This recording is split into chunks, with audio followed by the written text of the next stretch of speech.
on the faculty with urban planning. We have a few people in person, and welcome to everybody who's online. I'd like to start with our land acknowledgement. We acknowledge in Milwaukee that we are on traditional Potawatomi, Ho-Chunk, and Menominee homeland along the southwest shores of Michigamme, North America's largest system of freshwater lakes, where the Milwaukee, Menominee, and Kinnickinnic rivers meet, and the people of Wisconsin's sovereign Anishinaabe, Ho-Chunk, Menominee, Oneida, and Mohican nations remain present. So welcome to our online hybrid Innovative Cities lecture. Today we have Professor Kirk, who's joined by Adjunct Professor Chelsea Waite, and they will be talking about planning beyond the charrette. And so looking at socially just and sustainable inclusive strategies that they're going to share from their personal experiences. For those of you online, if you have comments or questions, please put those into the chat, and I will either interject or pose those questions at the end of their presentations. And for those of you here in person, we'll be taking your questions as well. So welcome to both of you, and thanks for spending some time with us. Thank you. Thank you. I like that. Do we get the sound effects with the applause and all that? So welcome everyone. My name is Chelsea Waite, as Carolyn said. Thank you for that introduction and the land acknowledgement. Just a quick description about me. First, my pronouns are she, her, hers. As a visual description for those visual disabilities, I have long brown hair, light skin. I'm wearing a black and white top, and I'll do my best to describe some of the images in the slides. I'm a doctoral student in addition to an adjunct professor, and I've been at UW-M as a doctoral student for about 10 years. I didn't do a master's, I came right to this. And that 10 years probably makes your skin crawl, makes my skin crawl a little bit. I'm eager to move on, but I also want to acknowledge that there has been a lot of experience, it's been a privilege in some ways to be a student for this long and really immersed in these approaches. So what I'm gonna actually stay on this title slide for a while. By the way, we're looking at a big screen just off the camera for those joining us virtually. So when I gesture that way, I'm gesturing towards the slides. I'm describing the Buildings, Landscapes, Cultures program, which is both our doctoral program and a research methodology, looking at buildings, of course, documenting the built environment, but also interstitial spaces, infrastructure, landscapes, essentially, and cultures, how cultural patterns and social behavior are manifested and emerge out of the built environment. So this approach is rooted in the humanities. It combines public history tools like oral history and multimedia storytelling, field research methods from anthropology and archaeology, critical lenses and cultural landscapes frameworks from human geography, and of course, an eye for cultural and social influences of the built environment, with the work of scholars like UW-M Emeritus Professor Amos Rappaport being kind of some of the central figures there. Of course, a lot of this work is a collaboration between my advisor, Arijit Sen, many other BLC, or Buildings, Landscapes, Cultures students, and the numerous community members that we have worked with. So although I'm talking about a lot of this in the first person, I'm also kind of seeing myself in relationship with those many actors. So we take these approaches that I just listed very critically and understand that many of these disciplines have influences with some problematic legacies. Field research and anthropology had a history of bolstering imperialism and slavery. And while this example might seem like distant history, many academics continue to run to the community seeking statistics or stories that support various theories. This is kind of a transactional exchange of knowledge, trading what is seen as academic expertise for the legitimacy that comes from lived experience, whether it's in the form of surveys or interviews. What we are trying to do to kind of address this, it's not do away with that, but also ground it more in the humanities, recognize the experience of those who live through systemic, the expertise of those who live through the systemic problems we study, the people who live through urban problems such as racial and class-based segregation, housing injustice, environmental racism, and economic disparities know the most about these complex, wicked problems and have strategies rooted in on-the-ground realities. So that's a background about our program. And I want to give a quick little story at the very beginning of in 2012, after we did the first field school. One of our residents that we interviewed invited us over for lunch after our final presentation, after 6 weeks of kind of working with her and neighbors. And it turns out we hadn't been very clear about what we were there doing, because I think as young academics, a lot of us were fumbling with academic jargon. And so Dr. Sen addressed this. He said, we're looking for stories of social justice, essentially with the field school. And Mavis said, oh, we don't talk about social justice. We talk about how we as neighbors care for our community. And at that point, that was really pivotal. It made us really understand that care, while we thought of it as kind of a soft concept, it can be a feeling, it can be an action, it can be many things, and it's often in the background. It prompted us to think much more deeply about that. It's ubiquitous, and we needed to take it much more seriously.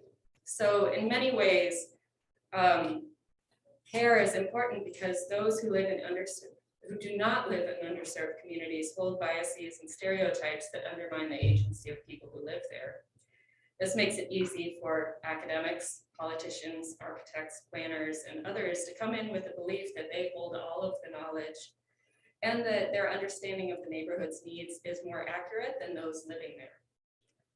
To focus on care tells a story of agency. It recognizes that community activists and many residents of all backgrounds are already doing work to craft a more livable world. And people do not want to tell stories about how they're victims. They want to tell the story of how they work to make the world better for themselves, for their neighbors, and for the next generation. That we can move to the next slide. So this next slide is a pretty complex diagram. I wanted to use it more or less to gloss over and show just how the BLC program has progressed. We've had many different iterations. And in this slide, you'll see in warm tones kind of a progression of field schools. That's really the anchor of our program in which we gather. We're essentially trying to build a community archive of stories. The cool tones, the blues above that are a series of graduate seminars and collaborative studios that are kind of in tandem with the field school, often working off the stories that are gathered during the summer. The bottom row are kind of events, interdisciplinary events, an art festival, a play based on oral histories. And then on the very top, we recently had a project called the Milwaukee Environmental Justice Lab, stories about environmental racism related to housing justice, food justice, green spaces, and how people try to improve life around those aspects. So on the next slide, I want to clarify what a field school is. It is a short academic program, often during the summer, consisting of mentored field research. It's designed to provide practical training in modes of research, archival research, oral histories, documenting the built environment using historic American building survey techniques. And it's an experiential program, most of all, immersive, in which students learn by interacting with people, places, materials, and structures. And here in the picture, you see several students documenting the porch. They're actually measuring the porch and drawing a plan, kind of in the reverse order. You often think of a blueprint before the building is constructed. And a couple of instructors, Jeff Cleve formerly of Colonial Williamsburg, comes in. We have guest scholars come in to teach us these techniques. So I just wanted I want to go through this slide quickly, just to show how the summer program is 6 weeks. It moves from documentation to kind of oral histories and that rich storytelling. Oral histories are often 1 to 2 hours sitting down with a community member, asking them about their personal history, but also local history, because history is multi-scalar and interwoven. One's personal history has a lot to do with the history of the city. And from those stories and documentation of the built environment, we kind of come up with stories and themes for the semester. On the left, a little bit of a description of the preparatory work, and on the right, a little bit of description of kind of the wrap up and looking on to the next iteration. So what is unique about our field school? It's common that field schools are rural or focused on vernacular architecture. This might be an architecture field school. It might be an archaeological dig. I've been a part of some archaeological digs, and they're often pretty isolated. But ours is certainly interdisciplinary. Many field schools are, but I think we broaden that into geography, human sciences, and of course bring in some of the more traditional fields. Ours is also urban and collaborative. Before we start the field school, we develop relationships with community leaders, some of whom we've been working with for 5 or 6 years. And our field school is also building a long-term archive of stories with which we can have research projects. My advisor and myself, my dissertation is growing out of this archive of the field school, looking at practices of care and how exactly what I'm talking about. So we can move on to the next slide. So why look for care? I might have described this already, but I want to be very specific here. So Joan Tronto, one of the most prominent theorists of care in the field of care ethics and political theory, defines care, along with Bernice Fisher. Care is a species activity that includes everything we do to maintain, contain, and repair our world, whatever that may be, so that we can live in it as well as possible. That world includes our bodies, ourselves holistically, and our environment. In another book, Tronto goes on to say that the world will look different if we place care near the center of human life. And at the field school, we're taking that to another degree. We're saying that it's already happening.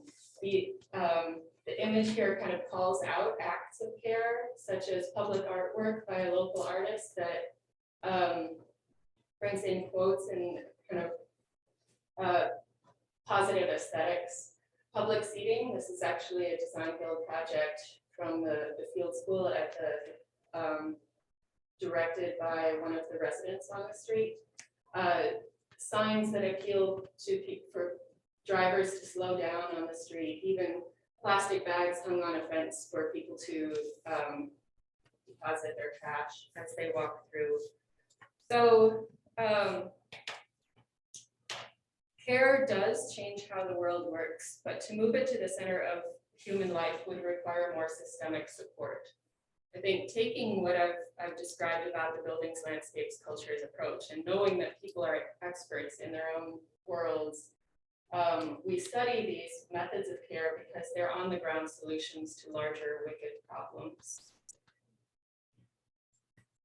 So I wrote down these buildings, landscapes, cultures, principles of community engagement, but these are flexible and aimed at describing our methodology rather than laying out a static formula. First, we think about voice. As I've said, people are experts in their own experience, in their own lived experience. That's actually a quote from one of our community partners at Humanities Action Lab out of Rutgers University. They had they're an organization that really brings academics and activists together to collaborate, and they've been a very beneficial partner for us. So to take this voice seriously, we try to include a range of voices and be aware of our shortcomings when we are unable to do so. So for example, in the field school oral histories, we often find it very easy within our 9 to 5 time frame to to have interviews with older adults, retirees, middle class, often homeowners. And we don't get enough, we feel that we don't get enough representation from renters, from younger people. Due to IRB constraints, we can't interview anybody below 18, younger than 18. So we also try to offset this with maybe some different approaches as well. Rethinking language to understand care. We must not only rethink academic jargon, we must listen more deeply, as I described with the story of Mavis telling us, we don't talk about social justice, we talk about care. So not only that story, but I think one of our long-term collaborators, Camille Mays with Peace Garden Projects, she describes visuals a lot. She uses the word visuals. I like positive visuals. I try to get rid of the negative visuals. So with negative visuals, she talks about how board ups, empty lots, demolition create a feeling of emptiness and what it's like to feel, or to see that emptiness around your home, to feel undervalued and to feel like your neighborhood is seen as valueless or less valued. And she talks about creating positive visuals with her project, Peace Garden Project, MKE. She takes informal memorials, bottles, photos, collections of flowers and things that might be near a tree at the site of gun or traffic violence. And she replaces those in collaboration with the consent of the family of the deceased. She replaces those after a certain amount of time with annuals, flowers that will regrow. She uses the same technique to create pocket parks throughout the city in those empty lots. And so care is not only about removing the negative visuals, it's about adding something positive. And then, sorry, it's like the next point, positionality. I think this is something that I have really learned quite a lot year after year. It's hard to summarize, but I have to unlearn a lot of the biases that I have as somebody who comes from rural white America, Northern Indiana. I've subconsciously absorbed 38 years of stereotypes of fear of the city in many different forms, from headlines to kind of just thinking about safety and comfort and how I am in space. It comes with a bit more self-awareness, but basically the idea that our personal values, views, and location in time and space, which can be related to factors of our identity, frame how we understand the world. It's easy for me to, without thinking about my positionality, it's easy for me as a white person to look around the room and think that my experience can stand in for anyone else. With the point of time, I've talked about how we've aimed for long-term relational collaboration. This kind of is a different use of the word care. So for example, we might not always have a project at hand with partners like Camille, but it's important to have check-ins, to just stop by and chat with her, or to update each other, ask her how things are going, support her through what she might be going through. I think there's a community care scholar and activist, Nikita Valerio, who describes community care as leveraging our privilege in order to be there for others in many different ways. And I think as people affiliated with the university, we have a lot of privilege that we can leverage, such as strategic access to grants and other types of funding. In the process, the principle of process, we constantly critique and recalibrate our methodologies. I think that might be something I borrowed from Kirk. Self-critique and recalibrating. When we notice that our oral histories, the time frame isn't getting a broad range of voices, we need to rethink that, maybe with more short form interviews. And inclusivity, I think this ties to a few other principles, but always seeking multiple modes of representation. This might not, I think, when we think of inclusivity, we often think of demographic representation, but multiple modes of research can also lead to more inclusivity. And I think I'll dive into that in the next few slides. So how does this all get put into practice? The idea of co-theorization, or taking these wicked problems, understanding them, and developing approaches that may be not quick solutions, but long-term learning alongside people in place. We've developed a series of tools or practices or techniques, whatever you might call them, in order to co-theorize. And for the remainder of my presentation, I'm just going to kind of go through them one by one. This isn't complete by any means, but I wanted to give you an idea of what we do. So something we did last summer quite a lot were walking interviews, kind of in reflection on the pandemic. We wanted to get outside more. But at walking interviews, not only do we hear about the history of place, we hear about, this neighbor, I speak with them every week. This neighbor I haven't seen for a few years. I know they're taking care of an elder, and we get another side of community history. It's embedded in reality, but we also start to feel the neighborhood through the eyes of residents, such as Mr. Terrell on the right, who is leading us through the neighborhood. As we were walking with him, we were kind of unnerved by cars speeding through this residential street, like stopping, like squealing the brakes at stop signs and then speeding up. Those subconscious biases started to kick in, but in the 10 more feet, somebody passed by with some really lovely music, and Mr. Charette told us, okay, just stop and listen, be quiet for 15 seconds. Really, we started to hear bird song, we heard that music, we felt the sunshine. We got this sensory experience and really reflected on the balance, where often we hear stories about crime and safety and think that this is only a place of fear.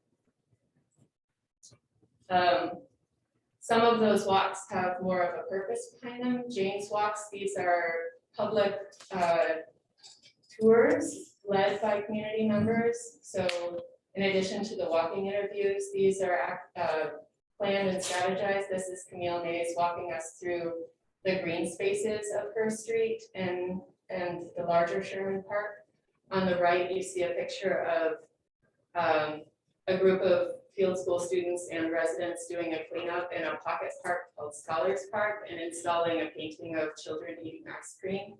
And this is important because when we ask residents in oral histories what they do to care for their world, often the first response is, I pick up trash. Trash becomes symbolic in many ways, symbolic of how many people take pride in their neighborhood. It also becomes, as many community members say, infectious. Once you start picking up trash, other people see you and it kind of becomes modeled behavior. Of course, there are some class considerations to that, but these acts, it's important for us to do it alongside community members. We have storytelling sessions. These are, this particular event was called the Greener Grass event, and residents on 44th Street were really kind of desperate. There are only maybe 5 homeowners on the block of about 40 houses, and feeling like they wanted to build a momentum, we had them in dialogue with neighbors on 38th Street, with residents on 38th Street who've had about 5 years of community building a phone tree, having kind of some set rules about how to target behavior. When something happens, they text each other and say, okay, we're all gonna call in so that we can get a response from the city. So having them dialogue together, I think, really helped to firm to connect these activists when they're feeling isolated. We, like I said, have multimedia projects such as podcasts and YouTube documentaries. These are often products of the field school research. Trying to spread these stories beyond Sherman Park is another purpose to the field school. It's important for, of course, everybody who works with us to kind of have these stories that nourish the soul, but it's important for those stories to also spread beyond Sherman Park and kind of change the hearts of it, change the perspectives, address those subconscious biases of a broader public. And this was a quick project in summer of 2020, kind of a response to the pandemic, in which we heard from a lot of our community partners that those ordinary conversations, the speaking to each other as a practice of care, checking in with each other, they weren't happening because people were isolated, the city was shut down.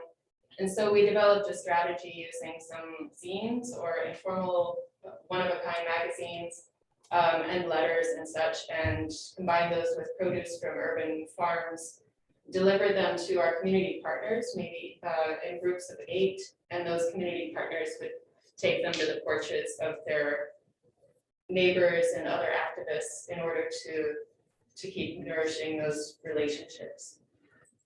In these last 2 slides, I want to acknowledge that we still have some traditional forms, such as charrettes, as in the image on the right, where students are presenting their work and getting the feedback from community members. It's still a very valid and valuable form of community engagement. We also have some that are a little more innovative, such as art, interactive or social practice art, such as in the slide or the image on the left, where there's a question and many people respond to it. This kind of interactive art is one of those methods that becomes a little more inclusive than the official constraints for a project. And some community design build projects that are building on the vision of the community activists we partner with. So I think that gives you a full and detailed picture of what we do with the Building Landscapes Cultures program. It's a very broad range, and it all kind of is interconnected. It's hard to draw out one discrete project. But thank you, really appreciate that. And let me just say, I think from my perspective, I love this idea of care, because from a planning perspective, if you think about care, it's about social capital. The social capital is what leads to the capacity of individuals to support their engagement in their communities, right? And it helps facilitate the democracy that we need to see in communities, because when communities are strong in social capital ways, they can act on their interests in meaningful ways. And let me also just say, I think care is also interrupted by inequality. So I think what I appreciate about what your presentation offers is that care is a fundamental to the capital that's in communities, but it's interrupted by gross inequalities that negatively impact communities as a whole. And one of my favorite scholars has this saying about justice in communities. He says, justice is what love looks like in public. Cornel West, that's one of my favorite scholars. And I want to talk about engagement. And I think we as planners and architects and community builders, we think we know what we're talking about when we talk about community engagement. And I think, Chelsea, I think your presentation also lifts up the dimensions that we have to better understand and cultivate in order for engagement to be genuine, authentic, and active. So I'm going to take the experience that I have as a practitioner, as a planner, to the regional level. So I'm scaling up some of the concepts that you talked about in many ways. So let me talk about this project that I'm working on with my colleague, and he may be online, Hubert Morgan. We have a consulting enterprise where we primarily work in vulnerable communities. We don't work in any other kind of communities. Anybody ask us to do any work in other kind of communities? We say no. Because we think there's enough work to be done in communities that aren't being served, that even if we don't get paid, that we should do it. So let me talk about this work where it's a really interesting project. So it's a regional project. It's with the organization, Michiana Area Council of Governments, and it is, and they call it MACOG. And MACOG is advancing a transportation initiative. They want to do a transportation study. They do this every 10 years, where they want to look at how the regional transportation system is working, if it's serving the community effectively, and you know, of course, inside the transportation questions is this issue of what they call environmental justice, where you have to really assess the prevailing equities and associated impacts of transportation on communities. And so this project is essentially looking at transportation planning. But one of the things that before I get deeply into this, I'm gonna have to kind of move myself through because I got a lot to say and I wanna get to some questions and engagement. I think one of the things we need to recognize is that often in the planning process, we take participation, at least some of us take participation as the legal requirement that we have to meet, right? Now, if we take it at that level, there's a certain activism and approach that we might assume, right? Now, the other thing is that even well-intentioned individuals, right, who are interested in engagement and engaging community may miss people who have barriers to their engagement. Because typically, if you're just thinking about meeting the legal requirements or meeting the requirements of participation, you're asking, let's get people out, let's get a bunch of people out if we can do that, and then we're gonna meet our requirements, right? And so even well-intentioned folks can miss the boat. And then finally, on this end, what we believe is that laying a foundation for community engagement, you have to highlight the histories and institution and systemic inequalities that are present. And I like this question, Chelsea, that you talk about histories, community histories, because community histories often aren't embraced in the context of the engagement process. And we're going to talk a little bit more about that a little later. The other piece of that is to acknowledge that so many of these communities have had these process and planning and people asking them a whole bunch of questions and not a damn thing happens. Not a damn thing, right? Now, I don't know about you, but I'm not inclined to be participating in activities where people keep asking me questions, the same questions over and over again, and nothing happens.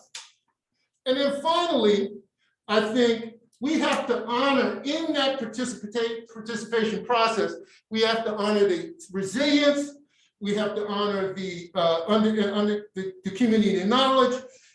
That is the basis upon which we scaffold the relationships with the community going forward. So again, I think this raises the question about what we need to do as planners and folks building a framework for advancing engagement. So I'm a couple of slides ahead here. So I've already talked about the MACOG. I already talked about this. And let me just go one back to that slide one more time. I just want to show you something. Engagement, community engagement, and when I talked about those elements, community engagement must be the core element of the planning process. Not the sidebar, not the kind of the thing that we got to do to meet requirements. It's got to be core and integrated into the process intimately.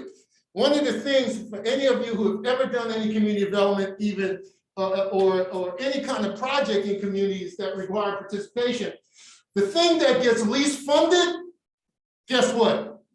Is participation, the participation elements. Now you might ask the question, why is that if in fact it's supposed to be so essential to the final decisions that get made? because it often isn't so essential to the final decisions that get made, right? So I think that's something we need to consider. So if we can go one more slide.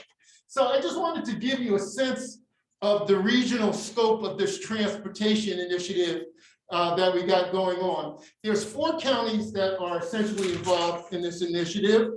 You'll see St. Joseph's County, you'll see Elkhart, and you'll see those on the map, right? Now, one other thing, Marshall, et cetera. And inside those counties are the 3 or 4 municipalities that are that we're focused on in terms of their transportation systems, and we'll talk more about that as we move on. But it's essentially a 4-county regional transportation initiative. So let's go one more slide, advance the slide.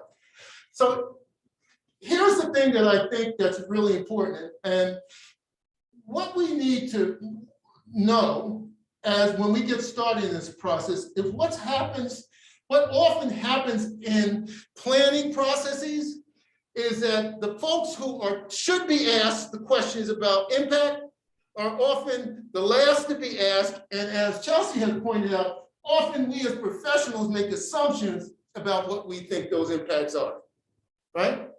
And what happens when most of those folks who are affected are not heard, engaged, or considered? What happens? Well, I'm going to tell you what happened in this initiative. And what happened is, and I don't know if that frame is, because I want to make sure people see that. I want us to always remember is this is the way when anytime I think about a project, oh, we lost that slide. Yeah, is that we never enter a project, any planning project where the slate is clean. All things being equal is kind of the way often that we enter into projects, but all things are not equal. And this is true in this MACOG project. There were 4 or 5 interesting aspects to this project that kind of tells us something about what happens when you don't hear people. One, this system of transportation, the fundamental maps of this transportation system hasn't changed since 1942. Now you can well expect that there's been lots of development, lots of activity over 60, 80 years. But the substance of the map itself, the transportation routes, haven't changed all that dramatically. And one might ask the question, why? The other piece to this is that the public transportation system is perceived as a social service. Why is it perceived as a social service? Because it's presumed that the people who need it are Transpo, that's the name of the transportation system in the region though, by the way. It's called Transpo, but people call it Transpo, right? For them people who need to take transportation. That gives you a sense of where transportation rests in the context of a public good, which is supposed to be useful for everybody. Insufficient service, it's not meeting the needs of people who are working. Sunday service, no Sunday service, limited shift service, etc. Lack of local investment in transportation, and also a lot of economic development strategies that are going around land use are exacerbating the links to folks to get to jobs. So a lot of the development is moved away from the urban core to the far-flung suburban regions where people can't get to. And oddly enough, now they're doing workarounds like subsidizing Uber and Lyft and shuttles to fix a problem, a major problem with the public transportation system, which is not, for most people, it's not sustainable because even while they're doing it for a little while, because they have a grant, in fact, there's a community trust that funds these interim systems, they're not going to last forever. So the question is, what do we do about the public system? Okay, move that slide. So when we entered into this process of working with this regional MACOG, with this regional group, we realized that we had to do a couple of things to combat what I call the normalizing of the inequality in the planning process. And that was specifically related to acknowledging the history and systemic inequalities that were deeply embedded in the dynamics, the socioeconomic dynamics of the region. And that included placing data that demonstrated the maldistribution of resources and opportunities. It also meant letting people sit with and not forget the disadvantage that these maldistributions are creating, make people as uncomfortable as hell. And third, call the question on the decades of failure to meet and address these longstanding inequalities. So, advance the slide. Is that it? Yeah, that's it. Yeah, so this is just showing you the transpo system, which is primarily focused on South Bend, and then that's the blue. So you'll see that over on the right, and then you'll see the interurban trolley, which goes to Mishawaka and and serves some portions of other municipalities. So that just gives you a sense of the system overall. And we go to the next slide. What we did was we wanted to show, if you look at on the right, this is the new system. If you look on the left, or the system as it has evolved over time with some tweaks and modification, there's not a significant difference, as I said earlier, in the routing of those systems and or their reach. There has been some modifications, been some adjustments, and in fact, the interurban trolley was one manifestation of that, but there's still huge gaps in getting people out and moving people around the region equitably in terms of opportunity, housing, and the like. So one of the things we did when we presented our plan for doing the engagement, we found an old 1933 redlining map. And we presented in our report about how we were going to do the engagement. We said we need to look at the ways in which the historic kind of trends in disinvestment contribute to the allocation and the distribution of disadvantage presently in the region. And if you look at this, the red and the yellow spots are essentially in the redlining map show where caution or prohibition for investment took place. And that, if you look on this map, you'll see the very similar patterns associated with that problem. And so it's really important for people to be able to sit with that and understand how those historic inequalities manifest, get replicated, and continue to produce the kinds of challenges that we see in the transportation linkages. I'm going to run through these next demographic slides. You'll just shows that the high concentration of African Americans in the city cores. Latinos are also high represented in city cores. There's lots of migrant workers also in the area, which are spread throughout the region. So this just gives you a sense of their demographic. But what you can see is that there's very high concentrations of people of color in the city, in the city core. Similarly, you can see median income, where those median incomes are low, primarily matching up against the demographics of the city. So that's no surprise.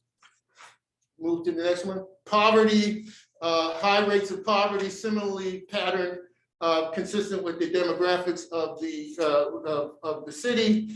And so this is just kind of telling us that the problem that we identified that has historic roots in kind of this maldistribution of opportunity, right? The redlining and all those things are manifest in today's realities and wealth building that affects the citizens today. And this is just telling you, if you look where the high concentrations of folks who are reliant on transportation as public transportation, And so you can just kind of see, if you see the city of South Bend and Mishawaka, you can see that in those core, the core of those cities, there's lots of folks who are relying on public transportation. So what do we do as a mindset for advancing with the client the ways in which this engagement process should work?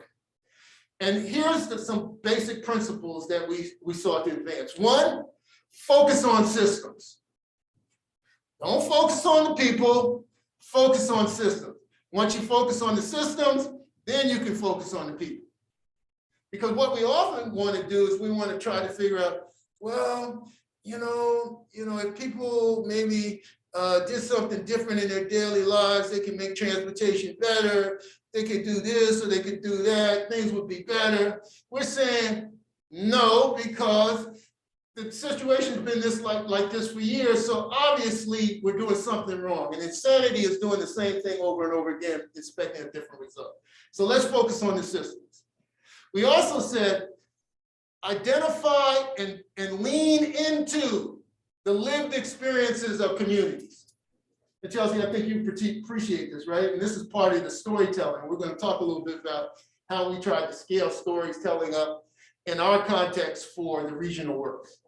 Focus on cultivating long, sustainable relationships and not just a transactional relationship. You talked about this, Chelsea, right? That we as planners have to remember, we got to get, in architects and community builders, we got to get from behind our desk, because we don't not only need these relationships now, we're going to need them in the future.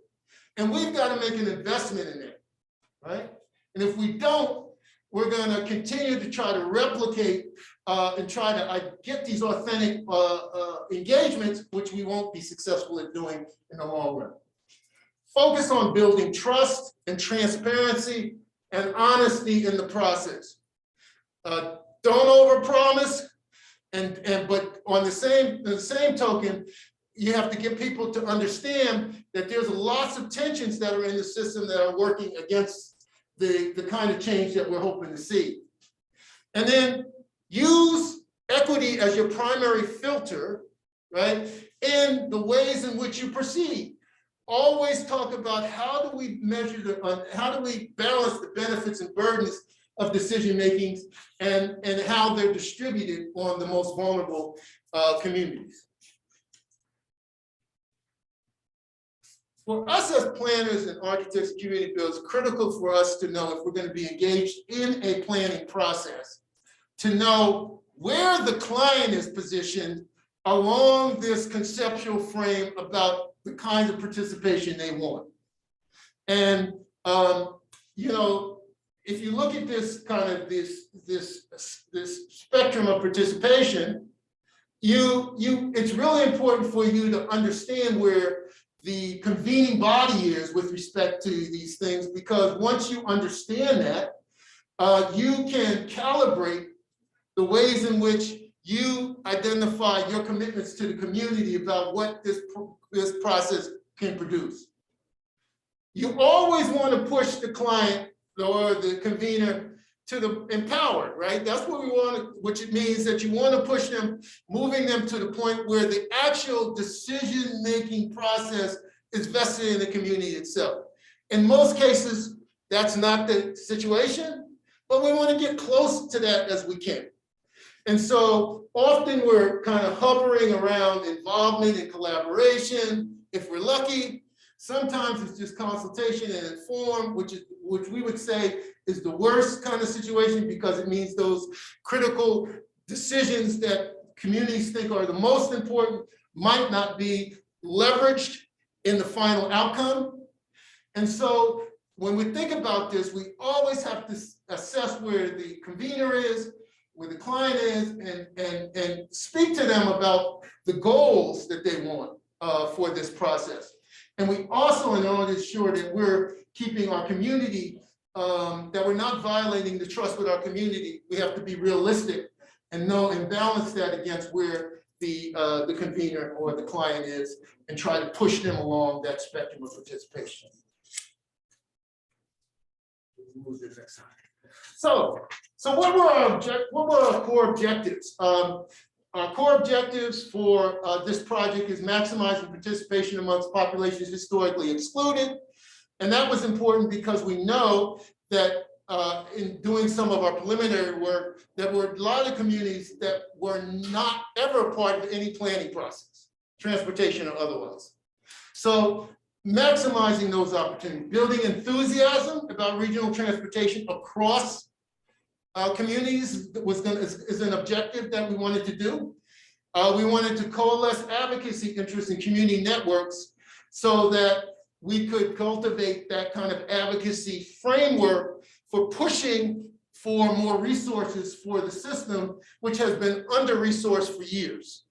And so in order to do that, we have to leverage and grow those relationships among advocates in the area. We want to grow awareness about the key stakeholders that have impact on transportation decisions, because a lot of people don't know who is making the decisions about transportation. And if you don't know who's making the decisions, you can't impact them because you don't know who they are. So one of the things we want to lift up is to give a kind of understanding of who those players are in the process. Okay, and we want to also increase the value and the worth that's given to community voice in the process.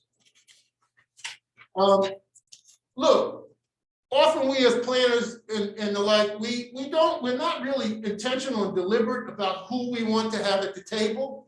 And in this process, we've been very intentional and deliberate, which means that the relationships that we built, the connections that we make, we're explicitly seeking to reach out to these particular groups. And in the absence of doing that, you're not going to be able to leverage it because, you know, if I'm not in a particular domain or set of groups, I'm never going to build a relationship with them, which is why trusted leaders become a critical role in the engagement process. And we spent a considerable amount of time identifying trusted leaders and building a relationship with those folks so that they can be the ones that are reaching out. And I'm going to talk to you a little bit more about that. And this is really important in the regional context because this is a pretty vast enterprise of engagement that we're trying to do. There is no way in hell that we're going to be able to penetrate to those various communities absent a strategic approach, which is really what we consider to be the trusted leaders and trusted organization approach. So there's a few things that we're doing, but I'm going to really run through this quick. One thing that we're doing is we actually launched the planning process with what we call a storytelling luncheon. So what we did is we had a panel, and we staged it where we had the panel initially was in all English in the morning and only in Spanish in the afternoon. And what we did is we got trusted leaders to come up and we gave them a couple of questions to respond to regarding their opinion about transportation, what they thought the challenges were with transportation, and what they envisioned what transportation could look like. Why are we doing that? One is we want those trusted leaders to convince people who have been historically disappointed by the process to buy into it. Second, we want to offer up a vision of what might be possible by igniting people's imagination about what could potentially happen if the transportation system changed. So we had that as a part of the important part of the storytelling engagement. And we take that, by the way, we had all of this was running through Facebook. We were doing streaming for various social media platforms so that we could reach not only people who were in the room, but people who were outside the room. We also did interviews in which we took some folks in the audience and trusted leaders and asked them another set of questions that we're going to be using those snippets to kind of engender interest and concern about the transportation work and the engagement process. So these are some of the strategies that we're using, and we're really relying heavily not only on in-person meetings, which are increasingly challenged, as you can well expect in this time, But we're also we're looking to use op-eds, we're looking to do community radio, and we've made some very important links with those stakeholders in that regard. So, strategies from this, I call these strategies from the field. And one of the things that we need to recognize is that we need to begin our process of engagement from what I call a mindset of advancing democracy. That engagement, community engagement, is not just about engaging communities. It is about that, but it's really about advancing the framework for democracy that we say as a country we believe in. So the ROI on engagement, right, is democracy. And if we think about it like that, we won't underfund it, right? But we don't think about it like that. So I'm saying that we need to reorient ourselves, recalibrate ourselves in that regard. Recognize that community history and community context and framing the engagement is important. We talked about that, Chelsea. We talked about the framing of history, community history, telling that history and keeping that history of disadvantage and disinvestment and underrepresentation clearly in people's face. Don't let them escape seeing it. Third, be careful of symbolic representation, right? You can bring Black and brown people in the room, you can bring women in the room, but if they don't ever get on the damn bus, they ain't no good, right? There may be some good, but they ain't necessarily good to reconstruct the challenges. We need those people to talk about transportation because public transportation is a public good, but we also need an effective representation of individuals who actually use transit. And that was an issue, by the way, with our convening agency, because if we look down the list of the typical suspects, most of them did not use the public transportation system, which is like crazy, right? You would think it's counterintuitive, but that's the reality. Identify venues where engagement takes place naturally for the community and where it's organic and comfortable. Very important. Connect trusted leaders as a baseline to doing community outreach. I just mentioned that. Engage in community cross-fertilization. So our agency that was working with us asked us, why were we bringing Latino community over to the African American Community Center? I couldn't figure out why they was asking us that question, right? Because they need to be over to the African American Community Center. That's why we're bringing them over there. And they need to know those folks, and those folks need to know them. And that's the way in which you build kind of those relationships and strength. And if you truly want to advance the advocacy components, which you say you do because the system's underfunded, I suggest you do more of that, right? And then refute the often accepted notion that those easiest to engage are the ceiling for our engagement. They are the floor. Once you get the easy to engage, get those, that's all good.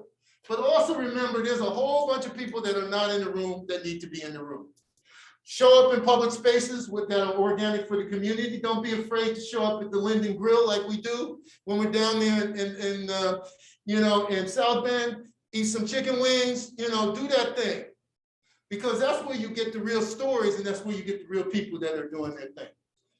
Provide incentives and supports. This is a really interesting one. A lot of times, participation doesn't include valuing the time, energy, and commitments of individuals who are participating. So we've built into our process resources for gift cards, childcare. We've done some work with meals. Those kinds of things are important supports for communities because it shows that you're respecting their time, energy, and commitment. And by the way, everybody else in the room that's often participating in things is getting paid. So, you got to ask the question, well, why do people should keep asking the questions, answering questions you keep asking them, and they don't see results a lot of times. You're not even supporting them coming. So we want to try to change that dynamic. And I just talked about the questions about who's in the room in terms of who we're valuing in terms of their opinions. And we also have to be careful not to, and I want to end this because I do want to I know we got 10 minutes left. We also need to remember that sometimes when we go out and do surveys and those kinds of things with communities, we create these complex surveys, and we got this complex survey that our partner has produced around the trade-offs between, waiting and, walking and all these things. Now, the stakeholder group that was part of the description of this, which were the people who were engaged in a process where they learn a little bit more about those trade-offs. These are the folks that don't even take public transportation. And then you want to ask really complex questions to somebody who hasn't been oriented on a survey and hope to get really meaningful responses. We made the suggestion that that's not going to work. That what we need to do is really figure out how to get those people exposed to the trade-offs and understanding those trade-offs. And no, going and sending somebody out there to stand on the bus stop and ask community members questions in the middle of winter. What the hell are you at? Well, that don't make no sense. Crazy, right? So part of the engagement process has to be common sense and understanding the demands of the community. I'm wrapping up, folks. So outcomes. We want to grow the narrative that public transportation is an asset. It should stimulate economic, social, and cultural exchange. And that means it should be valuable to everybody. We also want to expand the notion that strategies that benefit the least of us benefit all of us. So if we think about that universality in that regard, that helps us. That's a model we want to advance. We want to expand the notion that that we need to be able to hear and understand and build advocacy and capacity across the region. So we want to continue to cross-fertilize, and we want to continue to expose the regional policies and practices that have historically undermined vulnerable communities. So these are kind of the ways that we want to kind of assess how we're doing, the extent to which people have an appreciation for these things. So that's my last slide. And the thing that I want to just end with is that the first step and the last step in successful equity planning, from my vantage point, is community engagement.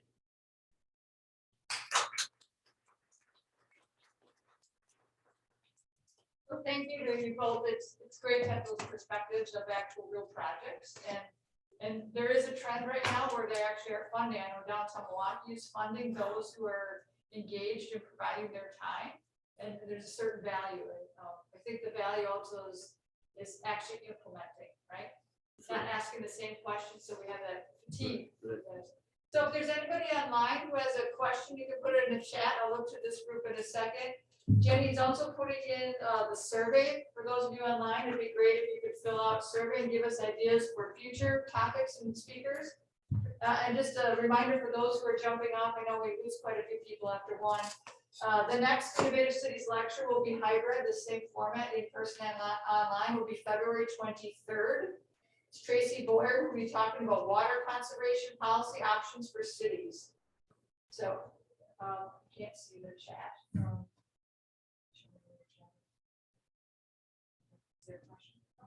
Okay, if there's any questions here, any comments? I just really appreciate the talk. Thank you so much, both of you, for your work. It's kind of an obvious question, but I guess one of the things that sort of accompanies this conversation is the craziness of the things that are being overlooked, which seem like they should be core practices already. Like, how is this not been figured out many decades ago at the very least? And I'm wondering, related to that issue that you both brought up of resources, compensation, not only for participants, but for the people doing this work. What do you think some of the root causes for that underfunding are? And maybe related to that, how do kind of traditional Western paternalistic models of charity potentially play into that problem of persistent underfunding and under-resourcing? Well, I think that, and this goes back to my comment about the normalization of the inequality, that if something resides in your understanding, your conceptualization, and it has resided there so long, and it's been that way, moving outside of that framework to understand what's, why is that, is often more difficult than you would imagine. And I think that partly sets the stage for, and why I always say that when we bump up against these questions, we have to remember that people are used to, and they have rationalized the ways in which things are functioning. And they've created these explanations in their minds about why things are unequal or why things are inequitable. And a lot of times, because the system part of the explanation is so complex, they go to the person part. And then that's where all the problems then reside, at the people, which is why one of our top elements, that I said in our engagement, is to focus on the systems and not the people, because people default often to understanding inequality as a function of what people are doing wrong. And so that's one question, that's one response. And I think that the resource question is that people, in the paternalistic part, is that I think we as planners and architects who have skills and we think we know what we know, we give higher levels of preference to that expertise rather than the community expertise, which is really more valuable to us about identifying where the core issues are. So that's what I would say. Yeah, I think I want to build on that. And I'm thinking along the same lines, we often come with hierarchical thinking, whether we're academics or professionals, assuming that we've studied these systemic problems for years by reading articles, by watching documentaries, by talking about it, but and it's so easy coming with that approach to just make a whole series of assumptions and not get beneath the surface of those assumptions to the specificity, the lived reality, the way that something as broad as the foreclosure crisis plays out in each specific home throughout Milwaukee, and in many of the foreclosures that the foreclosed homes that we've done a little more archival research about. But thinking about why engagement is underfunded, yeah, I think it's just so easy to kind of think on one scale, like think on the broad scale, the scale of these news stories, the academic studies, and not understand the deeply personal effects of each systemic problem. Did that get at your question? Yeah, so it's a couple pieces, but I'm curious as to what happened when you force people to sit in a room with that discomfort as to normalize, to combat the normalization of the injustice.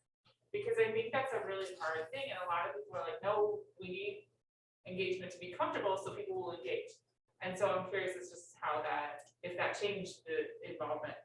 And then also the goals that you set out with the project that you outlined to us, I'm curious how much of those were dictated by you and your partners and how much were dictated by your client, and just navigating some of that. You talked about having a conversation, but just for this particular project. Well, let me just tell you, because we're at the front end of this project, I'll tell you how that works out with respect to having people sit with that discomfort.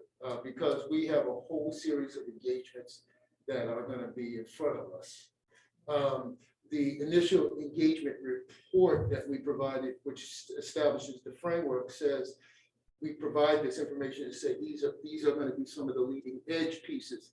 Okay. Interesting enough, the client didn't actually bulk at that, which was good. But at the same time, what happened is that, as a function of being able to lift these things up and having all these conversations, the client now wants to know, who are you talking to, right? Because it's just like nervousness, or what are they going to say, or how are they going to say it, or what are we going to be blamed for, that kind of thing. So that has to be essentially managed. And then what was the other part of the question? The project goals, whether, like how much they were dictated by you and how much by your client. And Yeah, well, we in terms of the engagement portion, they essentially kind of commissioned us to manage the engagement. So we laid out those goals consistent with what we understood they wanted. And one of the big outcomes they wanted for this process is to have better relationships with the community at large, and to build those relationships. But they didn't always appreciate what that meant. Like that what that meant is that meant authenticity, that you can't, there's not a lot of control of, so that when we're reaching out, everybody should be, whether they're criticizing you or whether they're support, they should be heard, and you should figure out how to navigate those realities, because that makes for a much more robust framework for engagement. And so that's what we're trying to cultivate in the client. We haven't we're in the front end. I think we're working our way through that process right now, and I'll let you know how that all works out. all right, I'm interested to see how it goes. So Kirk, we have about 2 minutes left, so there's a couple questions online.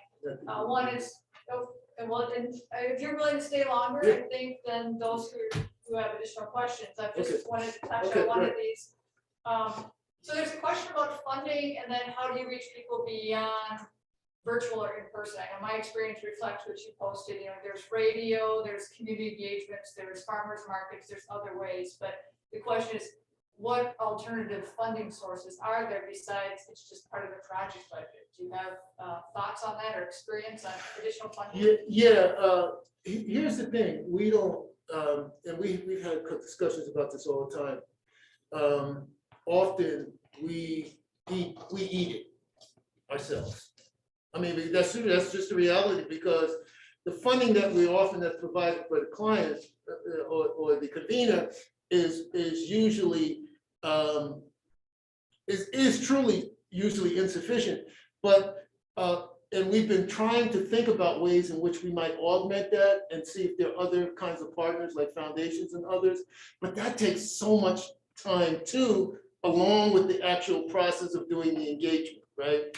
So often what the result is that we say we're going to spend more time at this than we actually get paid for. Okay. I think my only other experience is that in some larger scale planning, the client, which is usually a municipality, has reached out to local businesses and major partners. So it might be an institution, it might be a business, and they've asked them to contribute because it'll improve their neighborhood. Yeah. That's the only other way besides grants. And what's interesting is that the client had, when they came with the proposal, they had a budget for engagement, and then they had another piece which they were wanted to add on to it, which we were glad of, and we convinced them that they needed that extra piece. But then we realized this is a regional engagement. This is a region. It's just yeah. Yeah. Do you have a couple comments? Yeah. Right. So I talked about the BLC approach, but it has been scaled up actually through our partnership with the Wisconsin Humanities Council. Our region is currently working on a statewide, essentially field school storytelling, in which a group of humanities experts are training individuals through local libraries to gather stories and build these community archives. So that's really heartening. I think for a long time we felt like we were gathering steam. We've gotten a lot of smaller grants through the Wisconsin Humanities Council or other kind of grants here and there, but this recent state scale has been really exciting. Yeah, it'll be really fun to watch that process. That'll be an upcoming, I think, Innovative Cities lecture to see some of the outcomes. And as challenging as the pandemic has been, I found that it has forced us to be creative about different ways to reach people. So I appreciate your time. If you're willing to stay for those who are here in person, really appreciate it. Thanks to all of you who are still online. Thank you. And I look forward to seeing you on February 23rd. Thank you. Thank you.